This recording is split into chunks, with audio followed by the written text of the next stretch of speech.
सचिन पायलट को लेकर राजस्थान कांग्रेस पूरी तरह से दो गुटों में बंट गई है। एक गुट है जो सीधे तौर पर सचिन पायलट के खिलाफ है और उन्हें किसी भी हाल में राजस्थान का मुख्यमंत्री नहीं बनने देना चाहता। वहीं दूसरा गुट सचिन पायलट को ही मुख्यमंत्री बनाने के पक्ष में है और कांग्रेस के आला कमान की भी इसमें सहमति है। अशोक गहलोत खुलकर बयान दे रहे हैं, उनके विधायक खुलकर सचिन पायलट के खिलाफ लामबंदी कर रहे हैं, लेकिन सचिन पायलट चुप हैं। वो कुछ नहीं बोल रहे हैं, सिर्फ देख रहे हैं।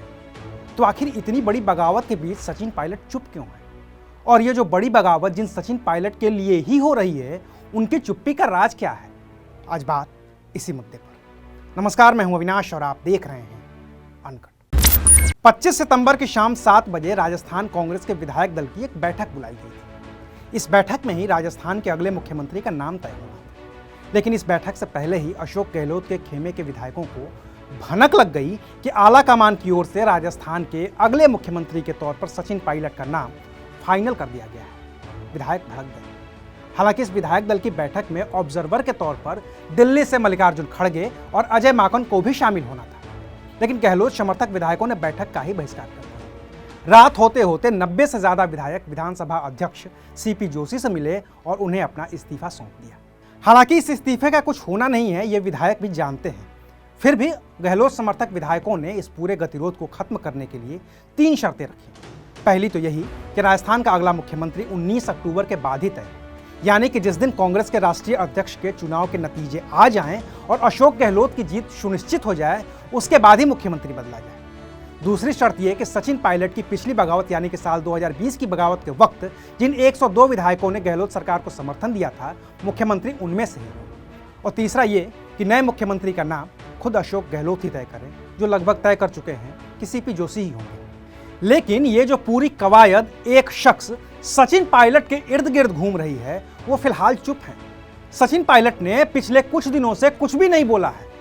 वो चुपचाप तमाशबीन बने हुए हैं और कह रहे हैं कि उन्हें आला कमान के फैसले का इंतजार है। तो आखिर उनकी इस चुप्पी का राज क्या है?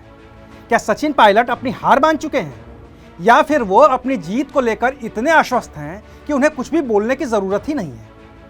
अगर सचिन पायलट हार मान लेते तो जरूर बोलते, कम से कम नाराजगी तो जाहिर करते ही करते।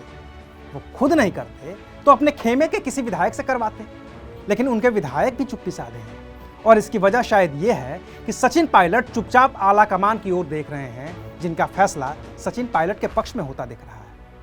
विधायकों के इस्तीफे की धमकी से लेकर उनकी 3 शर्तों तक पर कांग्रेस आला कमान ऐतराज जता चुका है और साफ कर चुका है कि विधायकों की कोई भी शर्त मानी ही नहीं जाएगी। माकन का यह बयान ही सुन लीजिए। अभी हम लोगों को या आपको या किसी को भी आइडिया नहीं है कि कितने विधायक थे, कौन विधायक थे जिन्होंने इस्तीफा दिया है या नहीं दिया है। ये आगे समय आएगा और हम लोगों के कांग्रेस के ये सभी के सभी विधायक हैं। प्राथमिक दृष्टि से तो ये अनुशासनहीनता है ही है।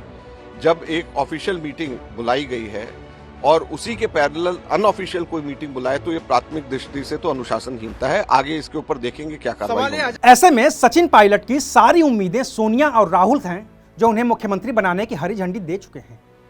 रही सही कसर गहलोत ने पूरी कर दी है, जिनके विधायकों की बगावत को अशोक गहलोत की आला कमान के साथ बगावत के तौर पर देखा जा रहा है। अब कांग्रेस का यह पूरा झगड़ा सोनिया गांधी बनाम अशोक गहलोत जैसा हो गया है।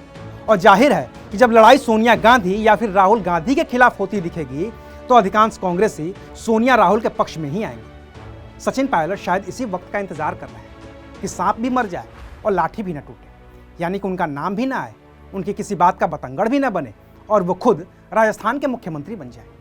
लेकिन अगर अशोक गहलोत की ये लड़ाई सीधे सोनिया गांधी के खिलाफ हो गई, तो फिर तो अशोक गहलोत का कांग्रेस अध्यक्ष बनना भी बेहद मुश्किल होगी। क्योंकि अभी तक अशोक गहलोत की जीत पक्की मानी ही इसलिए जा रही थी कि उन्हें सोनिया और राहुल का समर्थन है।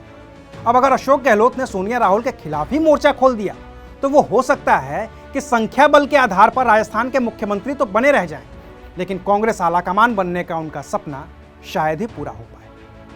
अगर इस बात को हम और आप समझ पा रहे हैं, तो जिस सचिन पायलट का सब कुछ दांव पर है, वो और बेहतर तरीके से समझ रहे होंगे। और शायद इसीलिए सचिन पायलट चुप है। संस्कृत का एक श्लोक है, आत्मनो मुख दोषेण बध्यन्ते शुक सारिका बकास्तत्र न बध्यन्ते मौनम सर्वार्थ साधना। यानी कि बोलने की वजह से ही तोता और कोयल फंस जाते हैं, लेकिन बगुला कभी नहीं फंसता, क्योंकि वक्त पर चुप रहने से ही सारे काम पूरे होते हैं। देखते हैं कि सचिन पायलट की चुप्पी भी क्या उन्हें उनका प्रयोजन सिद्ध होने में मदद करेगी। शुक्रिया, आप देख रहे थे अनकट।